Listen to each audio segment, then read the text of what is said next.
बिस्मिल्लाहिर्रहमानिर्रहीम। आज जी हम अपने बाग में आए हैं और यहाँ पे जो है मैं बात करना चाहता हूँ स्पेशली अंजीर की। ये जी अंजीर का दरख्त है और वैसे तो लोग बात करते हैं जी ये गलगित, स्कर्दू और कोयटा साइड पे जो है ठंडे इलाकों में ज़्यादा पाया जाता है, लेकिन हमने अल्हम्दुलिल्लाह ये रवात में पौधा लगाया और यहाँ पे बड़ी अच्छी आला क्वालिटी की जो है वो अंजीर लगी हुई है।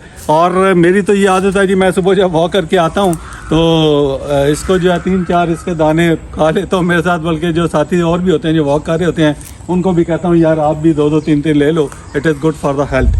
तो आज अगर हम बात करें इसके फ़वाइद की, तो अंजीर का जो है जी आपके मेटाबॉलिज्म, आपके जो मैदे के मसाइल हैं उसको ये हल करता है। और स्पेशली उन लोगों को जिनको कॉन्स्टिपेशन का इशू होता है वो अगर ये ताज़ा अंजीर खाएं तो उनके लिए बहुत अच्छा है। जिनको स्पेशल अगर खुदा न खास्ता किसी को बवासीर का प्रॉब्लम है तो उसके लिए भी ये 2 से 3 दाने हैं, ताज़ा दाने अगर ये इस्तेमाल करे तो उसके लिए ये बहुत अच्छा है। इसके अलावा जी लिकोडर्मा जिसको फुलबेरी भी कहते हैं, उसके जो सफ़ेद दाग हैं उसके ऊपर अगर इसका ये जो दूध निकलता है, जब आप इसको देखें जी, अगर मैं इसको जो है ये तोड़ूंगा तो इसके अंदर से ये जो है एक दूध निकलता है, कहते हैं ये देखें, ये अगर क्लोज कैमरे में देखें तो ये दूध अगर वहाँ पे लगा दें तो उससे फुलबेरी के जो वो ठीक हो जाती है और उसके जो सफ़ेद निशान है वो भी ख़त्म हो जाते हैं। तो अभी मैंने एक ताज़ा अंजीर जो पहले तोड़ी हुई थी और इसको जो है it is very tasty, also fresh है, ये आप लोग इस्तेमाल भी करें तो इट इज़ वेरी गुड।